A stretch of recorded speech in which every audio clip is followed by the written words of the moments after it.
Vamos começar a live, então. Vamos ver aqui. Beleza. Esperar o pessoal entrar. Boa noite. E aí?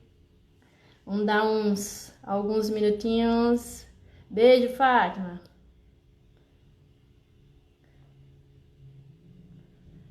Esperar aí, pessoal, alguns minutinhos pra gente começar.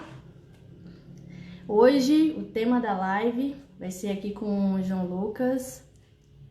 A gente vai estar falando de forma geral, dinheiro, como é que a gente trabalha com dinheiro, como é que a gente lida, o que é que a gente pensa, enfim, como é que a gente lida de forma de casal com essa questão de dinheiro. Também sobre as nossas carteiras de ações. Aí vai ser legal.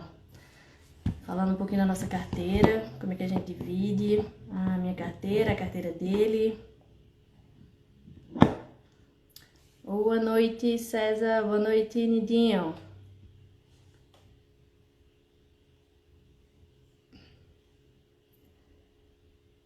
E aí, Bruno? Acho que até para abrir um pouquinho na questão do mercado hoje, o mercado operou em alta, uma alta das boas. Quem me acompanha no Telegram, todo dia eu coloco lá as maiores altas, as maiores baixas. Aí teve aí destaque BTG, por exemplo, BTG Pactual aí batendo hoje 8%. Acho que Magalu por volta de 8, 9% também. Fala, Chiroco. Para quem tá entrando agora, a gente tava dando aqui alguns minutinhos pro pessoal ir entrando mais. E reforçar que o tema de hoje vai estar falando de finanças como casal e individual também. Falar um pouquinho da minha carteira, João Lucas vai falar um pouquinho da carteira dele. E aí, qualquer dúvida que vocês forem tendo, podem ir jogando aí nos comentários também.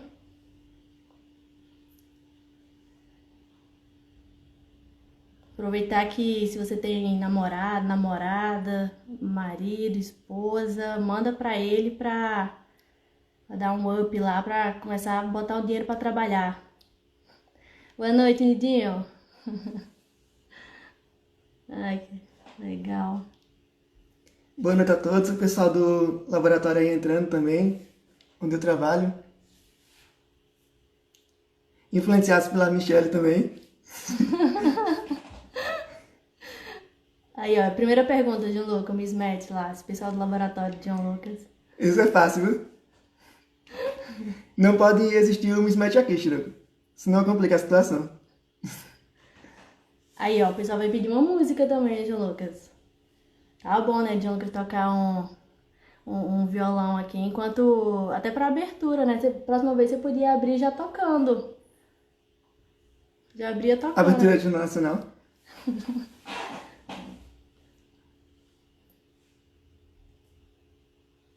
Ó, já tô vendo aí o pessoal de Sergipe, Bahia, São Paulo.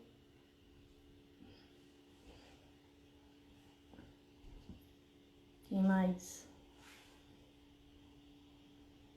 São Paulo, Campinas. Faz a vinheta, João Lucas.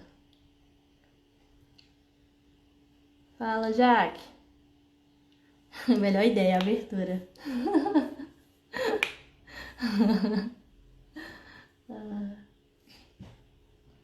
Interior de São Paulo também aqui, o pessoal comparecendo. Pessoal de Mogi-mirim, Campinas. Por isso que é importante investir em instrumento também, é investimento, tá vendo? Dá pra fazer uma abertura. Acho que até vale dizer, né, que na verdade, João Lucas, eu não toco nada, não toco nenhum instrumento. João Lucas passou a tocar porque eu tive a ideia. Eu falei assim, até porque ele é uma pessoa ansiosa, aí eu comentei, né, vamos comprar um violão, tal. E aí, tá, já 2 violões, uma guitarra, caixa de som, pedal, e aí vai. Foi bom, né? Vou começar.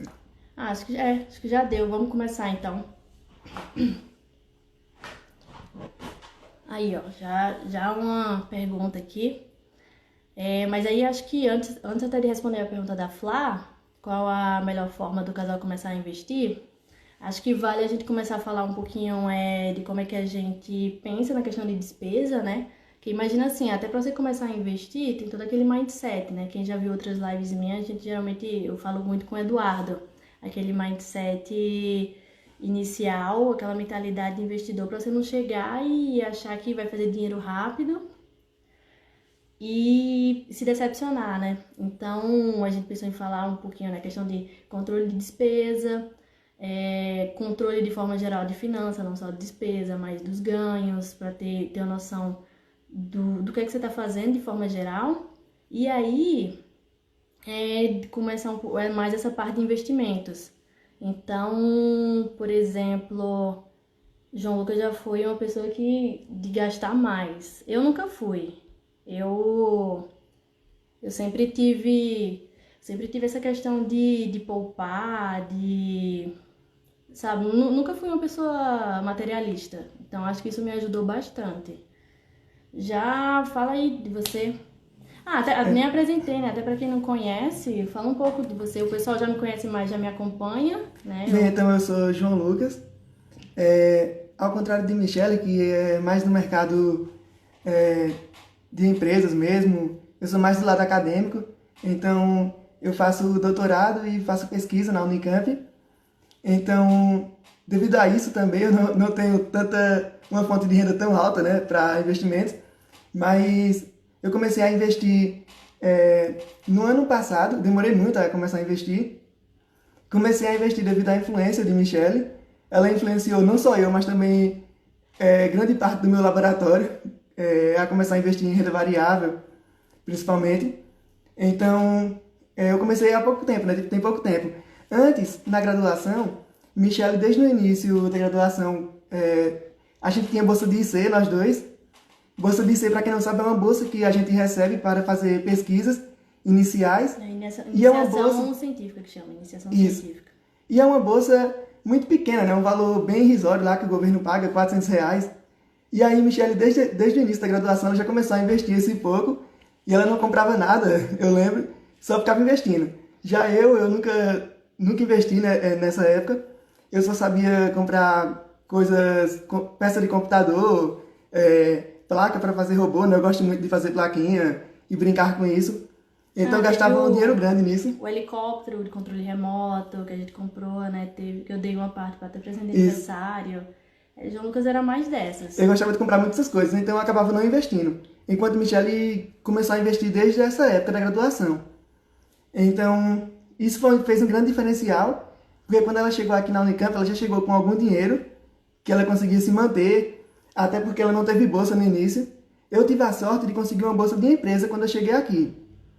Então, essa foi a maior sorte, porque, tipo assim, Michele chegou sem bolsa.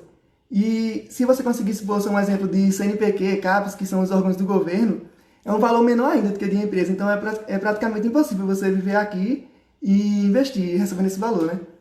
Então, eu comecei a investir somente ano passado, demorei muito a entrar no mercado. E comecei mais quando eu vi os resultados de Michele, quando ela começou a fazer os cursos, aí ela começou a me influenciar. Na época da graduação, ela não me influenciava, não chegava a comentar, eu ficava dizendo, você tem que investir, ela nunca falou isso. Então, eu ficava comprando minhas coisas enquanto ela começava a estudar, a investir devagarzinho, mas que aos poucos conseguiu juntar algum patrimônio que fez com que ela, quando chegasse aqui na Unicamp, tomasse decisões, como ir para o Itaú, né? Abandonar de certa forma o mestrado, para ganhar mais e tentar investir mais, né? Até para vocês entenderem assim, um pouco da nossa trajetória, né? A gente se conheceu durante a graduação, a gente estudou na Federal da Bahia, lá em Paulo Afonso, na cidade da Bahia, interior da Bahia. A gente se conheceu lá, começou a namorar, e aí João Lucas me influenciou muito para essa questão da iniciação científica, né? Não só a questão de iniciação científica, como para o mestrado depois. Eu pensava muito em ir para o mercado, mas nunca me via em obra. A gente fez o curso de engenharia elétrica, eu nunca me via assim em obra. Eu meio que fui me descobrindo depois na área de TI. E aí, o que aconteceu? Dessa transição, né, da graduação A gente passou direto para fazer um mestrado aqui na Unicamp. Começamos, ele seguiu total, full, essa parte acadêmica, enquanto eu comecei e mesclei a parte acadêmica com indo para a empresa. Então foi basicamente essa nossa trajetória, e como ele comentou, né, desde a graduação que eu venho investindo, apesar de pouco na época que eu ganhava, fazia alguns bicos às vezes também, para fazer uma renda extra. E assim, eu sempre tive a consciência de que também não é só economizar, né? Não adianta você estar cortando o chocolate, tá cortando besteira para estar dizendo assim, vou economizar o máximo. Não, eu lembro que uma parte da minha bolsa de iniciação científica a gente chegou a pagar inglês, lembra que a gente fez inglês uma época. Cheguei a comprar alguns cursos, enfim, eu sempre tive essa consciência. Hoje no meu cartão de crédito, por exemplo, a única coisa que tá é um curso de inglês também que eu tô fazendo.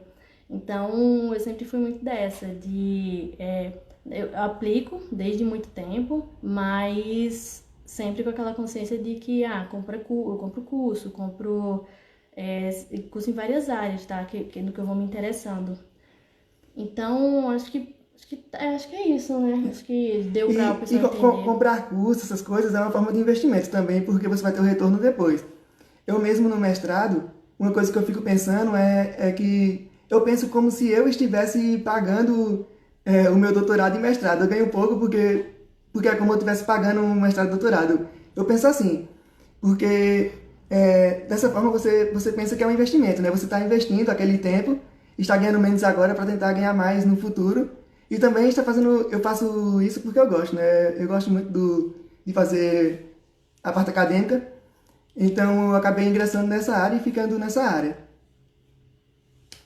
Eu sou da pegada de que vai pros dois e eu acho bem interessante ter uma experiência acadêmica, e principalmente se tiver empresas junto, que aí eu acho que agrega bastante. Pro pessoal que tá entrando aí, boa noite, muita gente entrando. A gente tava falando um pouquinho aqui da nossa trajetória, a gente se conheceu na faculdade. Hoje a gente mora aqui pro lado de São Paulo. João Luca muito nessa pegada acadêmica, eu mais agora voltado mais para a empresa. E a gente seguiu nisso, né? E desde sempre com essa mentalidade, desde sempre não, desde a faculdade, com essa mentalidade de estar investindo. E João Lucas não, né? João Lucas ele nunca foi de fazer dívida, mas ele sempre foi de pensar assim, eu tô ganhando X, eu posso gastar isso. Então, para não dizer que eu não influenciei em nada, eu influenciei na sua poupança, né? Porque quando a gente se conheceu, nem isso você tinha. Você não tinha uma reserva de emergência. Então... Mas também quando eu cheguei aqui eu também quase não tinha também reserva de emergência. O que eu tive, na verdade... Não tinha zero, mas tinha alguma coisa, não era muito, verdade. Eu, por exemplo, o que me deixou muito confortável quando eu vim para Campinas, até porque assim, eu vim por conta própria praticamente, né? Então, aluguel, toda a questão da mudança, de estar... O bom é que a gente pegou um apartamento imobiliado, eu sempre tenho preferência por lugar já mobiliado, não tenho muita paciência de estar decorando, esse tipo de coisa. E então facilitou bastante, mas mesmo assim a gente teve que comprar algumas coisas. E aí, bolsa eu não recebia, verdade. Quando eu cheguei aqui eu não recebia bolsa. E não só não recebia, como quando passei a receber menos até do que um aluno tradicional de mestrado. Porque era uma bolsa de empresa, mas era uma bolsa de empresa de um cara que ele acho que fazia mestrado, não, acho que ele fazia doutorado e ele ingressou no mercado. Então, ele se desfez da bolsa e aí essa bolsa ficou dividida para mim e para uma outra pessoa. Então, era até menos do que um aluno de mestrado comum. Aí eu terminei partindo para o mercado. Aí no mercado ele remunera, claro, bem melhor, e quando você considera os benefícios que o mercado traz, termina compensando bastante, principalmente se você olha o anual. E daí Michelle foi morar em São Paulo, né? Então ela acabou tendo dois aluguéis, né? A gente acabou tendo que manter 2 aluguéis. Mas basicamente a gente sempre dividia nossas despesas A gente aplicava sempre uma média ponderada para verificar quanto seria para cada um, cada despesa. Então tudo entre nós sempre foi dividido. Desde a graduação também a gente Desde a sempre graduação, dividia as né? coisas. Na verdade, quando a gente começou a namorar, você tinha uma bolsa de iniciação científica, eu não tinha. Aí você pagava as coisas. Aí depois eu passei a receber também, aí a gente passou a rachar tudo. Isso. Verdade. A gente passou a dividir tudo, a saía, dividia, sempre foi assim. Que isso é muito importante também, ter essa mentalidade, né? Para, de certa forma, crescer juntos. Hoje a gente faz a média ponderada, né? Por exemplo, o aluguel, hoje quem ganha mais, aí a gente nivela.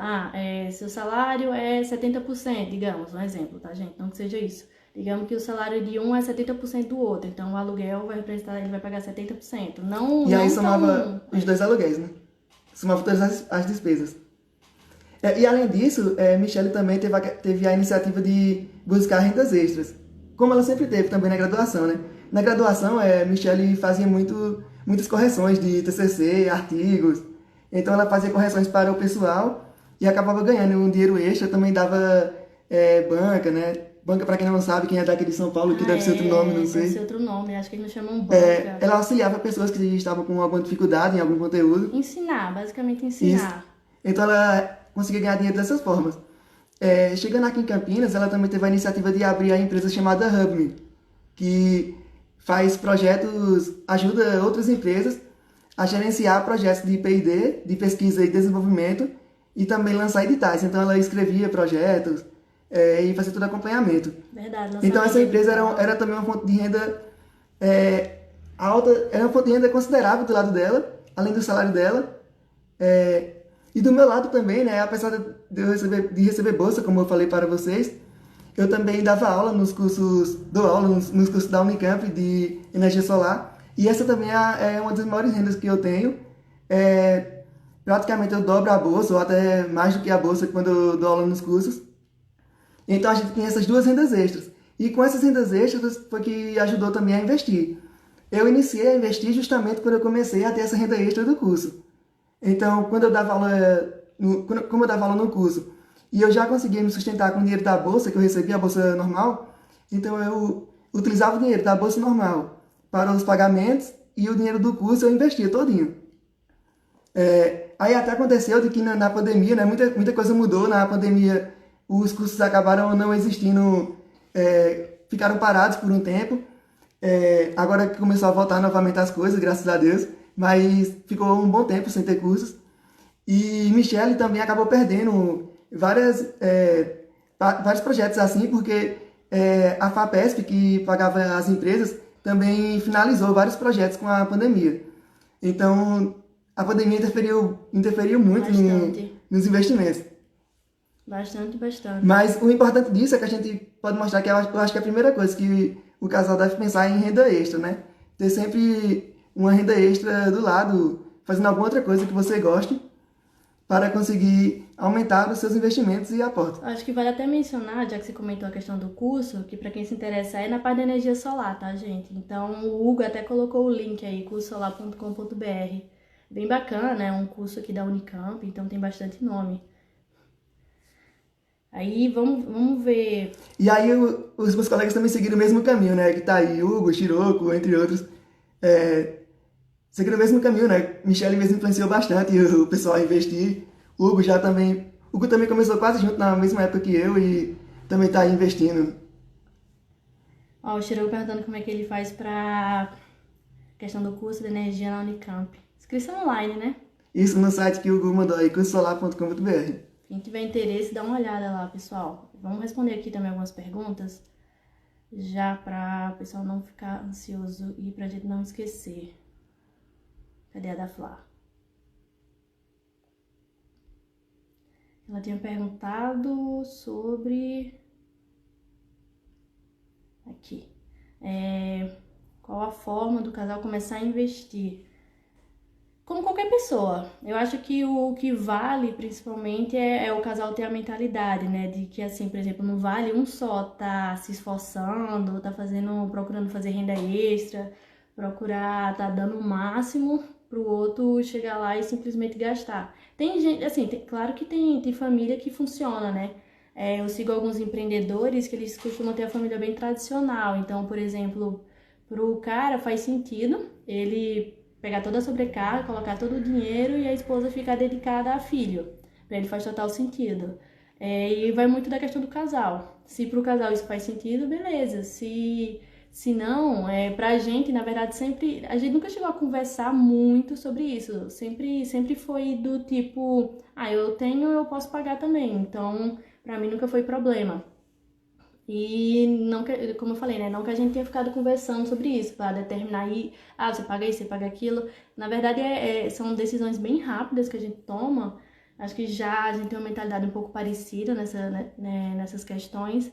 Então, de início me incomodava muito o fato de João Lucas não ter uma reserva de emergência, gastar. Não que ele fizesse dívida, né, para ficar devendo, mas se ele estava ganhando R$ 400 de bolsa, aí ele pensava, o que é que eu consigo comprar de computador com R$ 400, né? Aí ele pegava lá o gabinete lá da máquina, colocava acrílico, comprava bonequinho para estar colocando dentro da CPU, dentro do gabinete. Comprava teclado colorido, pisca-pisca, pra estar colocando, sabe? Pra estar enfeitando o computador. Aí, assim, claro que não é que ele não tenha que fazer isso, né? Mas a gente pondera. Então, até pra, imagina, até quando a gente veio morar em Campinas, você tem que estar com a reserva de emergência, porque pode acontecer alguma coisa. Pode precisar ir para a questão de saúde, questão de medicamento, enfim, imprevistos acontecem e a gente tem que aprender a se virar, né? A melhor coisa da vida é você poder ajudar você e até outros. Então, e claro, né, que quando a gente tá falando de casal, que o outro não fique dependente seu. Isso. E tentar sempre, como a gente já falou, né, dividir as despesas. Eu acho que isso é um ponto interessante, porque daí já pode tirar o quanto cada um vai conseguir investir, né? Então, dividir as despesas é o principal ponto inicial para ter um certo controle. Isso é. E aquela coisa, né, como que eu falei, não adianta ficar muito sobrecarregado, se matando, a não ser que faça sentido para dizer assim, o meu papel é esse, o dele é outro. Então, beleza. Mas pra gente, eu queria trabalhar, ele quer trabalhar, então faz sentido a gente dividir. E aí hoje a única coisa que a gente pondera mais é a questão de aluguel. Fora isso, a gente divide praticamente igual, os benefícios que eu tenho de vale alimentação, vale refeição, é praticamente ele que controla, ele que faz compra. Então eu não gosto. Esse negócio de fazer compra é de mim. Eu não gosto de estar comprando roupa, eu não gosto de ir até supermercado, assim, eu falo até pra ele, escolhe. Uma outra coisa também é porque Michelle não gosta muito dessas coisas, porque ela acha que ela perde muito tempo fazendo isso. Então, isso é interessante de se pensar, porque tempo é dinheiro, na verdade, né? Às vezes a gente quer economizar, quer tipo, eu vou fazer alguma coisa, eu vou, sei lá, trocar a resistência de um chuveiro que queimou. É algo simples. Mas aí, um exemplo, já teve época que, para mim trocar uma resistência aqui, eu teria que sair do meu laboratório e comprar em um supermercado que é um pouco longe, eu teria que andar a pé e tal, voltar, depois ter o trabalho de subir, colocar as coisas, e aí às vezes você acaba encontrando alguma forma mais barata, alguém que faça o serviço para você, e é melhor você pagar e não ter dor de cabeça de ter que sair de casa ou fazer algo, porque você acaba economizando tempo, né? E tempo é dinheiro, então talvez é melhor você pegar o seu tempo para fazer algo útil do que você para fazer alguma coisa desse tipo. Então, geralmente, Michelle, ela gosta de aproveitar o tempo dela. Se ela parar para fazer compras, né? A gente às vezes ia para o supermercado e aí no supermercado gastávamos lá umas 2 horas fazendo compras, sei lá. Aqui, por exemplo, eu gostava assim, vamos fazer compra no supermercado, beleza. Mas aí ter uma padaria próxima, eu falava, vamos passar, comer um bolo de chocolate, tomar um chocolate quente. No caso dele, ele gosta muito de café. Aí vamos aproveitar, né? Vamos aproveitar que a gente vai sair e fazer alguma coisa assim. Eu gosto de sair pra questão de esporte, comer, experiência. Mais questão de experiência do que de material, né? Pra Pra eu falar assim, vou sair pra comprar roupa, acho que eu nunca falei pra você, né? Ah, vou sair pra comprar roupa, acho que nunca aconteceu assim. Foi mais ou eu vi online, ou eu tava precisando mesmo, ter que ir em shopping. Acho que até o último sapato que eu comprei, acho que tava você e o Rafael, né? Que a gente foi no shopping, eu comprei coisa de meia hora, eu comprei o sapato e depois disso a gente foi rodar o shopping, né? Foi rodar, Isso. foi comer alguma coisa. Ah, tem uma sorveteria muito boa aqui próximo. A gente foi tomar sorvete. Na verdade, também, quando você vai para o shopping comprar alguma coisa, Michelle também já falou isso algumas vezes, você acaba tentando comprar mais do que você deveria, porque você acaba ficando influenciado. Até a gente que é econômico, às vezes chega lá e tem uma promoção boa e acaba levando mais. Então, Michelle também gosta muito de comprar pela internet para acabar economizando o dinheiro e comprando somente o essencial, somente o que ela quer naquele momento.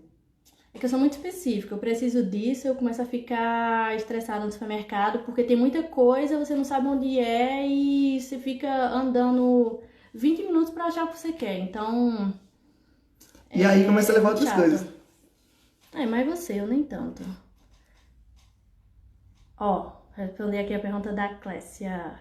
Para começar a investir é a partir de quanto e como é o primeiro passo. Quanto? Você pode começar até com R$ 1 se você quiser. Ideal é você seguir alguns passos, né? Você não ter dívida, e quando eu falo dívida, é dívida assim, financiamento, são essas dívidas, cheque especial, são essas dívidas que os juros dela é muito alto, então você não cobre. É muito provável que você investindo, você não cubra esses juros, muitas vezes abusivos.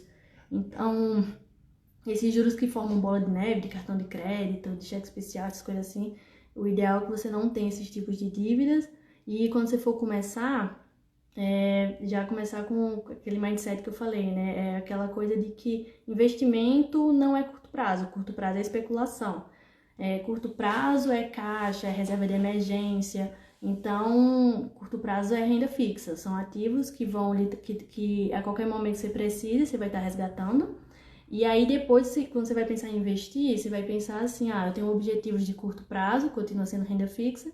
Médio e longo prazo, você pode se expor na renda variável, de preferência boas empresas, com boa gestão, lucros constantes. Então, essa é a mentalidade do investidor, tá? Você pode até começar com R$ 1. Na bolsa de valores, aí você já vai começar mais um pouquinho, mas tem empresa hoje a R$ 9, R$ 10, você consegue comprar um papel no mercado fracionado. Porque o mercado fracionado porque assim, o padrão é o lote, que são 100 ações. No mercado fracionado, você consegue comprar um papel. Quando a gente fala no mercado americano, você consegue pegar a fração de um papel, que é menos ainda, né? Você ainda tem essa facilidade, vamos chamar assim, facilidade. Então, para começar em si, você pode começar até com R$ 1. E tem muita gente, amigos nossos, que começaram com quase nada mesmo. Teve um colega meu que colocou R$ 10, um exemplo. Comprou uma ação a R$ 10. E aí, ele fez isso para entender e depois gostou e acabou comprando várias outras e está investindo forte no mercado. Muita gente também, pessoal, entra, principalmente homens que gostam dessas coisas de futebol e tal, virou moda essa parte de trader, entre outras coisas, de especulação, como o Michele falou, que é você ficar comprando e vendendo empresas, ações de empresas. E isso aconteceu, acho que justamente por essa questão de que os homens, muitos deles acabam gostando muito dessa parte de futebol e apostas esportivas, que já eram que é algo bem parecido. Eu acho que é algo bem parecido. Geralmente o pessoal que é trader, que eu vejo, é gente que antes de ser trader, investia na parte de esportes, de apostar qual time vai ganhar de qual time, né? E isso é uma especulação muito grande. É a mesma coisa, só que é com empresa. O trader é com empresa, né? Então, tem que tomar um certo cuidado nessa parte de investimento, né? O que é falado hoje, essa parte de trader, é algo que é muita especulação e que você pode acabar perdendo o seu dinheiro. Então, um exemplo disso é tipo o Campeonato Paulista, né? Vamos falar aqui um pouco, é um assunto meio fora do contexto, mas tipo, o Campeonato Paulista, as casas de apostas apostavam que tipo, o Corinthians não iria nem se classificar no campeonato. E aí o time chegou na final do campeonato e ficou em segundo lugar. Então quem apostou no início em alguma coisa, perdeu muito dinheiro. Então é basicamente isso que acontece com ações em traders. você vai comprar uma ação e especular se ela vai subir ou vai cair. E mesmo você colocando métodos matemáticos de estatística, série de Fibonacci, um exemplo, uma série que o pessoal aplica, o que os traders falam bastante. Então, mesmo você aplicando matemática e tudo, existe grande chance de você perder. Claro que com a matemática tem mais chance de você conseguir um acerto, mas mesmo assim tem grande chance de perder, porque é algo que você não está sobre o seu controle. Isso. Basicamente, eu acho que esse controle é a palavra-chave, né? No curto prazo, você não consegue... Assim, ninguém consegue prever o futuro, a verdade é essa. Se alguém chega... às vezes as pessoas chegam pra mim e perguntam assim, mas se eu começar a aplicar esse ano em ações, quanto é que eu vou ter no final do ano?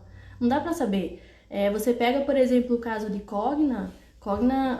Ontem foi o vencimento das opções. O que é a opção? A opção é quando você... É uma forma de ganho, tá? Aí você pode ganhar... É um contrato que você faz para que você tenha o direito de comprar uma ação a um valor X. Por exemplo, o caso de Cogna, as pessoas... O Cogna, eu não lembro se estava a 10, e aí existia uma especulação de que ela iria bater 15. Então, o que aconteceu? O pessoal começou a comprar, fazer as opções para que quando ela chegasse a 15, ela não comprasse o papel a 15, ela comprasse a 9, porque ela comprou esse direito, está comprando o papel a 9 ou a 10. Enfim, aí ela ia ganhar ou com o prêmio que você paga um prêmio para poder ter esse direito de compra, ou com essa diferença, né? Ou você adquire o papel e adquire já com esse ganho. Então, aí você pensa assim, nossa, mas é inteligente isso, só que não tanto, porque você vai estar especulando, você imagina que aquilo vai acontecer. O que aconteceu foi ao contrário, o Cogna caiu, e aí ontem no vencimento estimou-se então 60 milhões que viraram pó. Porque quando aquela opção não acontece, o seu dinheiro vira pó, ele vai a zero. Então, imagina aí, ontem 60 milhões de papéis que estavam apostados em Cogna viraram pó, 60 milhões de reais. Então foi muita gente saindo no prejuízo. E a opção, só para vocês entenderem também, a ideia dela não é fazer especulação, a ideia dela é proteção. Porque imagina que você começa a ter um capital muito alto em ações, porque uma coisa é você ter 100 reais e pega um circuit break, como aconteceu em março, cai 10%. Então, de 100, você vai ter 90. Não, de 100 reais para 90 é um valor muito pouco. Quando a gente está falando de 10 milhões de reais, 20 milhões de reais, começa a se tornar valores significativos. Então, as opções, na verdade, elas são proteções para quando você tem esse dinheiro muito alto exposto em renda variável, tá? Então, acho que até vale comentar dessa questão. E aí, um outro ponto também é que houve, com essa questão da pandemia, muitas casas de aposta, lotéricas, que ficaram fechadas. Houve um aumento da bolsa também, de certa forma, relacionado a isso, que aí teve várias relações, né? Você pega, por exemplo, a taxa Selic, que vem sempre caindo. Você pega 2016, taxa Selic pagava... a Selic, ela era 16% ao ano, então dava mais de 1% ao mês você ter dinheiro em renda fixa, o que hoje está em 2%. Então imagina, de 16%, que era lá em 2016, hoje 2020 está em 2%. E aí isso é retorno anual, tá? Quando a gente fala retorno anual, então se você tem 100 reais na poupança, se você pegar ao pé da letra os 2% da Selic, seria R$2 no ano. Aí você pega a inflação, né? Não acompanha a inflação. Quem tem dinheiro na poupança, o dinheiro desvalorizou bastante. Não aumentou quase nada enquanto a inflação disparou, né? Se você olhar plano de saúde recentemente, aumentou muito, que eu percebi. Aluguéis, o preço aumentou bastante também. Então, a poupança não acompanha isso. Por isso que entrou a renda variável e esse boom de todo mundo começar a investir, né? Eu também gosto muito da renda variável. Uma coisa que eu acabei gostando é por causa dessa questão de estatística. Eu gosto muito dessa parte matemática de olhar a empresa, investigar a vida dela, o fluxo de caixa dela. Então, eu gosto muito e eu acabei gostando por causa disso. da renda variável. Acho que vale comentar, né? Aí fala assim, mas a gente não adivinha o futuro, mas por que que eu vou investir em renda variável? É aquela coisa, né? Quando a gente vê boas empresas, por exemplo, todo mundo sabe que uma boa empresa, ela gera bons lucros. Não é à toa que quando a gente fala em ficar rico, muitas pessoas falam assim, você não vai ficar rico sendo CLT. É melhor virar empresário. Então, porque você tem um retorno maior. Então, a ação nada mais é do que a empresa, né? O papel dela representada, e é uma empresa ali por trás. Então, imagina que você tá literalmente virando sócio daquela empresa. Então, uma empresa que tem boa gestão, que você vê os gestores, os gestores, inclusive, colocando o seu dinheiro lá naquela empresa, né? Skin the game, que chama, empresas com lucros constantes, com uma empresa que inova, uma empresa que está preocupado com a parte ambiental, que hoje não é só questão de lucro, são questões ambientais também.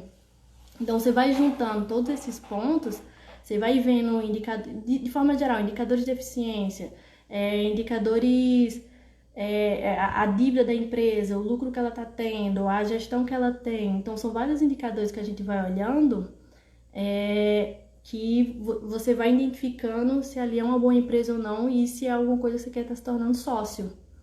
Então, esse é o ponto de vista, tá? Quando a gente fala em renda variável, é longo prazo, principalmente médio e longo prazo, e as estatísticas mostram, né, que, por exemplo, quando você fala em trade, 1% das pessoas realmente ganha acima de um salário mínimo em day trade.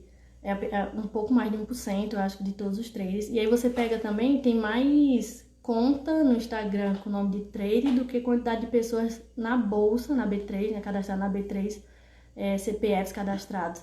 Então, assim, é muita gente tentando ganhar dinheiro em cima também, dizendo que é fácil, quando é uma coisa que envolve muita análise, envolve perdas, porque você não vai estar acertando toda hora, você vai estar arriscando ali, fazendo a gestão de risco. É uma coisa que é estressante, é uma coisa que não é para qualquer tipo de pessoa que está preparada ali para estar vendo o dinheiro indo embora. E existem operações ainda que o seu dinheiro não só zera, como você fica devendo. Então, existem esses riscos. E aí, podemos falar também das nossas carteiras, com base nisso, né? Hoje, basicamente, eu e Michelle tentamos primeiro dividir as contas, como já falamos, as despesas. E aí, o que sobra, a gente tenta colocar uma porcentagem bem alta nos investimentos. Hoje, Michelle ela consegue investir 75%, eu acho, né, do que ganha. Não, o próximo a média disso. tá 70%. Isso. Hoje eu consigo, em média, né? Esse ano, olhando esse ano, a média tá 70%. Do que eu ganho, né? Do 100% que eu ganho, 70% vão para aplicações. Isso. Então a gente tenta fazer uma divisão desse tipo. Já no meu caso, não consigo tanto assim, né? Eu só consigo chegar, eu acho que aí a uns 30%, porque meu salário é menor do que o dela. Depende também do mês, né? Porque, tipo assim, como eu dou aula no curso, como eu falei a vocês, né? Às vezes tem mês que eu acabo tirando um dinheiro a mais, eu recebo um acumulado. Então, nesses meses, a gente também reajusta as despesas. Mas aí, as nossas ações, com base nesses investimentos, a gente acaba tendo um perfil diferente de carteira. É muito diferente o meu perfil do de Michelle. O que eu gosto de fazer é investir em ações da minha área, que eu tenho mais confiança e que eu não preciso ficar olhando muito o mercado. Então, eu tenho muitas ações na área de engenharia. Um exemplo, hoje tem uma ação internacional que eu comecei a investir nela tem poucos meses, que é a Texas. A Texas é uma das maiores empresas de placas do mundo. Então, eu trabalho com placas da Texas no laboratório, eu uso muito. E ela é o que propicia o desenvolvimento de várias pesquisas no mundo. Porque ela é quem faz várias placas que são placas essenciais para os estudos. Então, eu acredito muito na Texas, um exemplo. Eu não estou... Vale destacar, né? Que não é indicação de compra. Eu não estou indicando compra, mas eu estou dando um exemplo de uma empresa, né? Então, como é uma empresa da minha área que eu conheço, eu fui lá, olhei o balanço dela e comecei a investir nela. Outra empresa que eu conheço, VEG. A VEG foi a primeira empresa que eu comprei, a primeira ação que eu comprei foi VEG. O meu primeiro investimento na bolsa, acho que foi R$300 em VEG que eu coloquei na época. Então, hoje, comparado ao que eu paguei, na época eu paguei R$ 18 na VEG, em uma ação. 18 batendo 50? 18. Agora? E agora tá batendo 70. 70? Chegou em 70 a VEG. Não sei quanto tá hoje, mas acho que a da semana passada tava 70. Então, foi um aumento inesperado. Mas, tipo assim, foram empresas que eu conhecia muito. E além disso, teve empresas que que eu acabei comprando por indicações, né? Da Suno ou de outros sites que a gente acompanha. Assim, que a gente acompanha e uma coisa que a gente faz muito é discutir, né? Eu tava reparando, quase todo dia a gente tá falando dessa questão de ações, principalmente ações. E aí o que a gente faz? A gente pega relatório, começa a ler, começa a trocar algumas ideias, ver o que o outro acha, começa a ir discutindo. Eu sempre passo essas empresas de engenharia, eu digo, Michele, tem uma empresa X que eu acho que vai ser um boom. Um exemplo, teve uma empresa que eu achei que seria um boom. Eu falei, mas eu não investi nela, porque eu fiquei no início com medo. E realmente ela foi um boom. Ela cresceu bastante, as ações. Que foram duas empresas, na verdade, que foram empresas de energia fotovoltaica, de um sistema de conversão novo que foi lançado. E aí eu acreditei nessa, eu disse, essas empresas acho que vai crescer bastante, mas eu acabei não investindo nelas. Mas refletiu mesmo e acabou crescendo bastante essas empresas. As nossas carteiras, a gente não tem carteira junto, né, que perguntaram aí.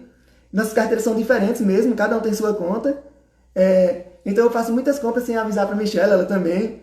Eu já acabei, no início, também comprando ações que eu não deveria e acabei tendo prejuízo, que é comum no início. Por isso que é importante você fazer curso e obter conhecimento antes de começar a investir. Eu tive prejuízo em algumas, mas eu acabei tendo um lucro depois, então foi tranquilo. E era pouco dinheiro no início. Mas é porque assim, o prejuízo que você fala, você vendeu no prejuízo Isso. ou no início deu prejuízo? Não, Depois... vendi no prejuízo porque a empresa acabou quase falindo, né? Um fundo imobiliário também, que eu acabei perdendo muito dinheiro. Outra coisa interessante que alguém perguntou aqui também sobre quais seriam... depois foi aqui, ó. Essas opções... Que essa aqui deixa eu aproveitar e responder essa aqui das opções. Quais as melhores opções hoje para proteção de carteira, quem tem exposição à renda variável? Mas opções, você está falando de opções... porque assim... Não, acho que é o... O que eu falei, opções, a forma de ganhar, né, com opções, que aí esse não daria para saber. Geralmente você tem que estar aí consultando, verificando qual é que é a taxa do prêmio... Então, não é uma coisa assim que daria para saber, mas a opção de forma geral, que eu acho que é essa pergunta de proteção de carteira, é diversificação. O melhor segredo para renda variável é diversificação.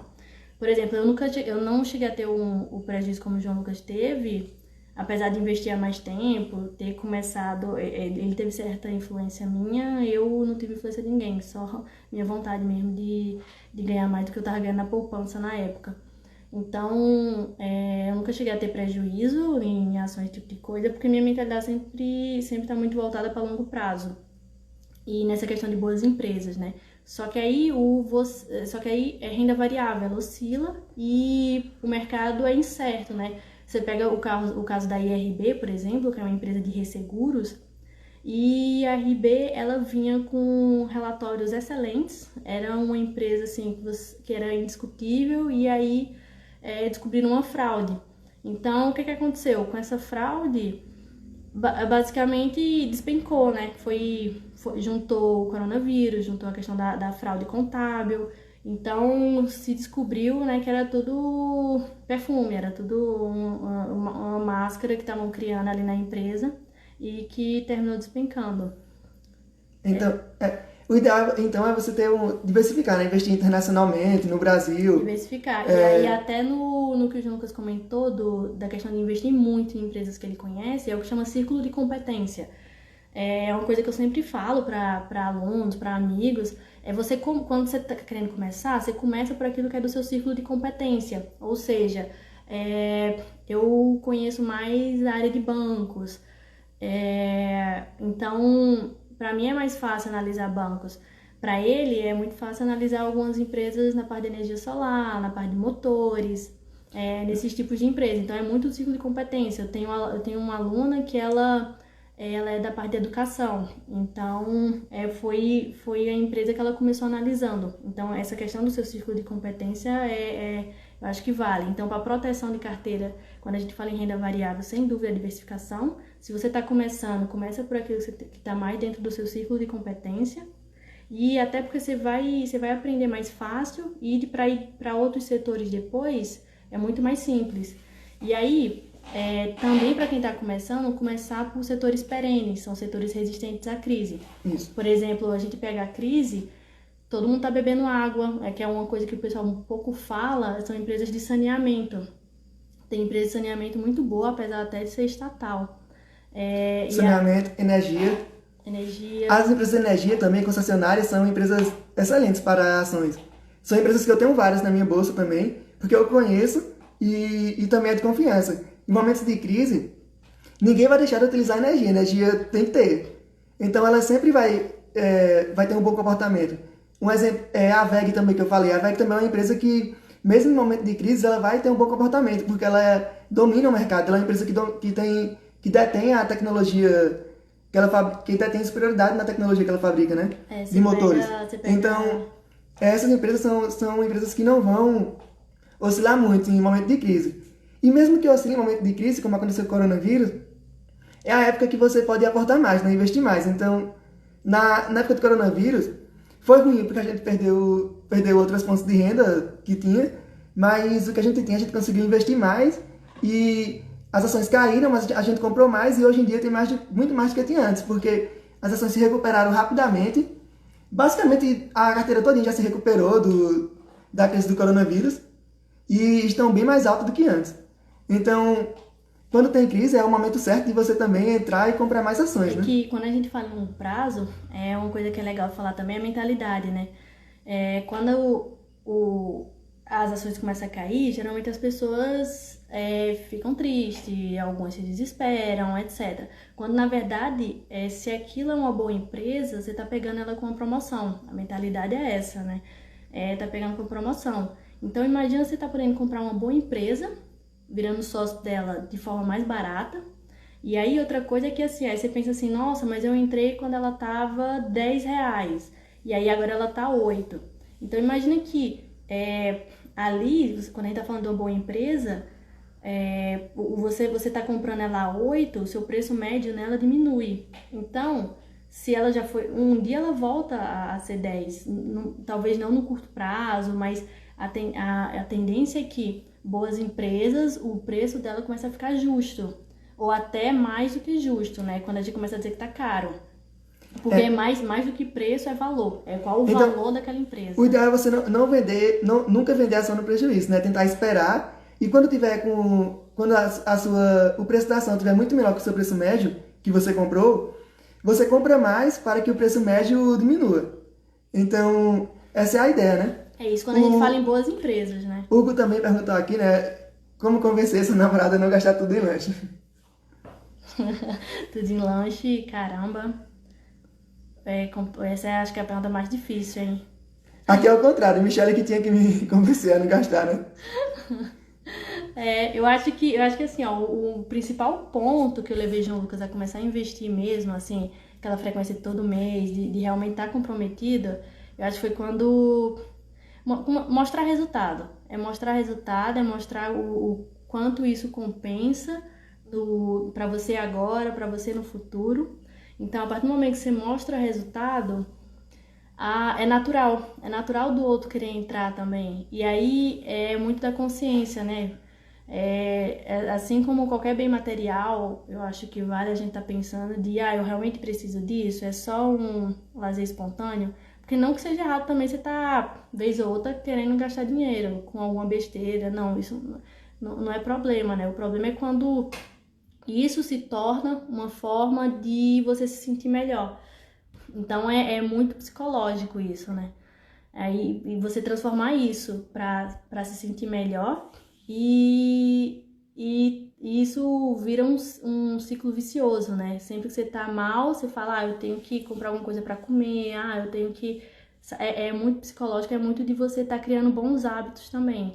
Acho que foi muito o que eu fiz com o João Lucas, né? Eu vi essa questão dele de ser ansioso, e eu falei, seria legal você aprender a tocar algum instrumento musical.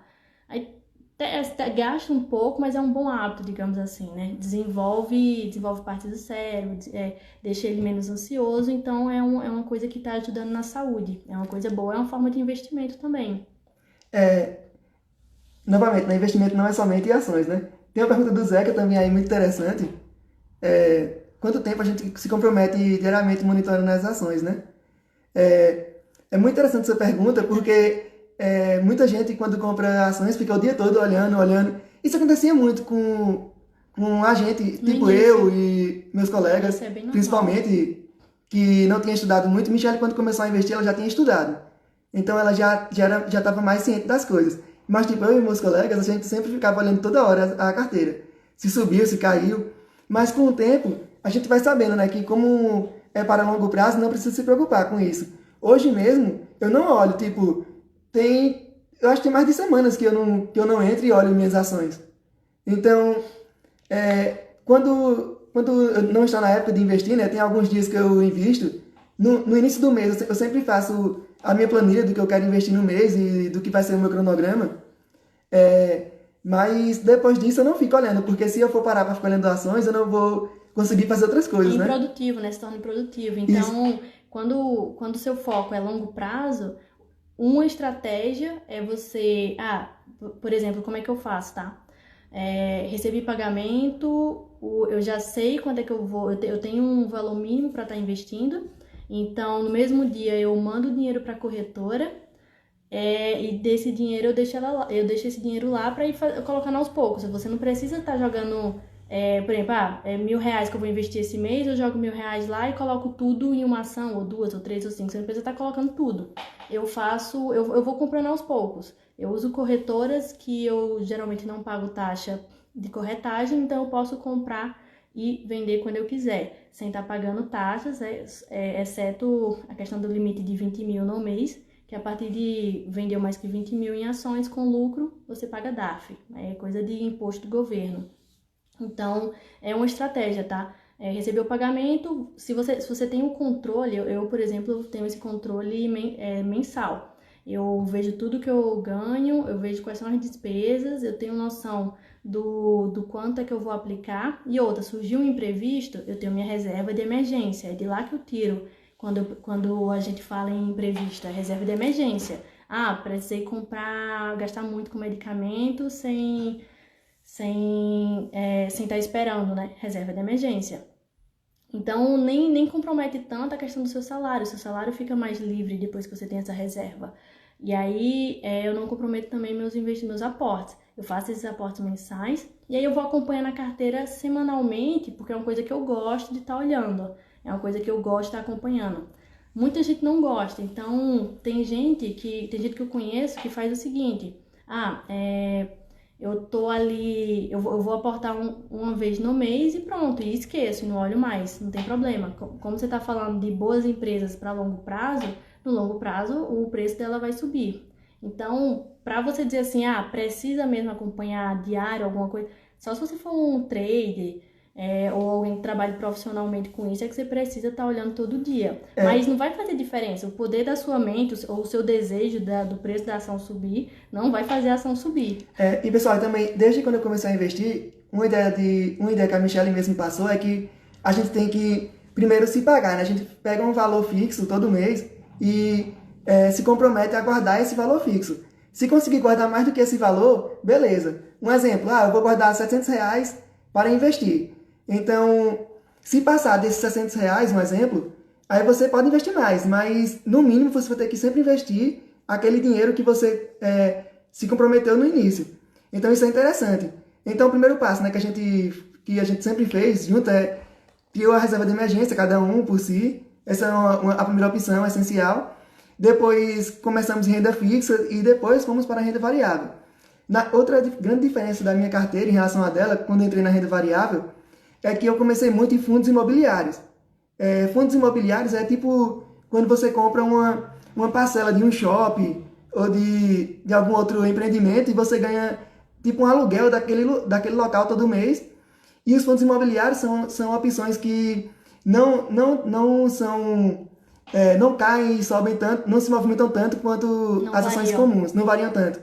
Então, para mim, que eu estava no início ainda, foi uma boa opção iniciar em fundos imobiliários. Então eu tenho bastante fundo, tipo, eu tinha 10, hoje eu tenho 8, que eu vendi 2 para aplicar mais no mercado internacional, mas eu tinha 8 fundos. Michelle tem bem menos que eu, porque ela já começou em ações e ela prefere ações para que ela consiga ter um ganho mais rápido de capital, um aumento mais rápido, né? Algo do tipo. Porque assim, as estratégias da gente são um pouquinho diferentes, né? Quando a gente fala em carteira, a minha carteira, ela é 50% ações, 5% ETFs, 15% fundos imobiliários e aí acho que 30%, né? Sobrou uns 30% de renda fixa. Então eu tenho muita exposição em renda variável e principalmente em ações. Por quê? Porque eu quero, assim, dá pra você ser mais conservador em ações, tá? Não significa que só porque ações vai ficar oscilando tanto, não. É uma coisa evolutiva, né? Você tá ali, você tem sua reserva de emergência, você faz algumas aplicações em renda fixa, porque renda fixa você sabe que no final de um ano ele vai lhe trazer ou a taxa Selic ou a inflação em mais alguma porcentagem. Então é uma forma bem conservadora, que aí para quem é bem mais conservador pode estar aplicando. E aí você também consegue ser conservador nas ações. Então hoje um pouco mais da metade da minha carteira ela é voltada para ações de maior potencial, né? Porque você pode pensar na carteira como dividendo, para você estar ganhando renda, ou você pode pensar no potencial da valorização da ação, porque você pode ganhar na valorização da ação, ou você pode ganhar na questão de dividendos, que são aquelas rendas, às vezes mensais, às vezes anuais, às vezes trimestrais, depende da empresa. Então, tem essas formas de ganho. Então, hoje eu vejo muito mais a questão do potencial, e à medida que eu vou tendo esses potenciais, né, que, por exemplo, uma empresa, foi até uma pergunta de uma pessoa aqui no Instagram, que eu falo no meu Instagram, nas caixinhas que eu deixei, né, que eu tenho separado aqui algumas perguntas. Então, perguntou assim, mas qual foi, assim, uma ação que você teve que bombou e uma ação que João Lucas teve que bombou, que vocês não tinham na carteira um do outro, né? Então, eu tive, olhando esse ano, acho que as duas mais representativas, assim, em questão de valorização em pouco tempo, foi Magazine Luiza, que praticamente dobrou, né? Eu tô com 100%, peguei a 44, hoje bateu 89. Teve a questão do BTG também, que eu peguei só que aí eu peguei um pouquinho até tarde, tá? A BTG, pra vocês terem noção, no pico da crise, BTG bateu 25. Era um papel, acho que é 80, se eu não me engano. Chegou a bater 25, então é uma queda absurda. Para quem comprou a 25, tá com lucros bastante significativos, porque o papel hoje tá batendo, acho que na faixa de 80, ou mais que 80, se eu não me engano. Então foi uma coisa que eu peguei a 60, um pouco no finalzinho da crise, e aí, quer dizer, subiu hoje 8%. Não lembro quanto é que tá, que eu não fico acompanhando tanto, mas, assim, desse ano, as duas mais significativas foram essas. Do ano passado, acho que Cynthia, para quem não conhece, dá um Google aí, vai ver a disparadinha que ela deu, foi uma disparada bem legal. E no caso de João Lucas, acho que é a VEG, né? Isso. A VEG foi a que mais disparou no meu caso, muito. Também tive alguns fundos que eu tive um bom lucro. E sim, tem várias perguntas aqui. A gente pode responder essas perguntas também no story de Michelle depois, porque eu acho que o tempo vai acabar aqui da live. Já tá com 58 minutos, o Instagram vai derrubar. O Instagram só deixa 1 hora. Se vocês gostaram, e aí a gente faz outra também, né? A gente faz outra, fala mais estratégias que a gente utiliza. Tem algumas perguntas interessantes aqui e também que foram colocadas na caixinha, mas a gente terminou, só respondeu uma, né? Das que eu tinha guardado aqui pra responder, acho que a gente só terminou respondendo uma. Mas teve outras várias perguntas também, então o Instagram deve derrubar a gente daqui a pouco, já vai bater 59 minutos de live. Caramba, passou rápido. E aí, se vocês gostaram, aí vocês vão falando. Deixa nos comentários, eu vou deixar essa live salva. Nem sei como é que encerra a live. Tá lá em cima. Ah, tá bom. Ah, tá aqui, achei. E aí, se vocês gostaram, aí vão falando, aí a gente fala mais, perguntaram sobre a questão de balanceamento, como é que a gente balanceia a carteira. Eu tenho uma estratégia, João Lucas tem outra. E aí a gente pode estar falando mais da questão dos ativos. A gente nem falou nada de investimento no internacional, sim, né? E é sempre bom essa diversificação também. É uma diversificação, então eu invisto nas empresas que eu conheço, Michelle naquelas que conhece. E aí no final a gente tem tipo duas coisas diferentes, né? Então, muitas ações que eu tenho, Michelle não tem. Então acaba sendo bom para os dois. A diversificação é importante desde que você saiba escolher a empresa certa, né? não escolher qualquer coisa. E é isso, gente, diversificação, tá? Em qualquer coisa. E a gente vai encerrar aqui em 30 segundos, menos que 30 segundos. Então eu vou dar boa noite pra vocês. Boa noite, pessoal. Obrigado a todos aí, o pessoal do meu laboratório. Pessoal, família, Familiares amigos, Um abraço a colegas de todos. trabalho. Obrigadão pela participação. Se gostou, vai deixando nos comentários que a gente faz outra sem problema nenhum, tá? Tchau, pessoal! Tchau.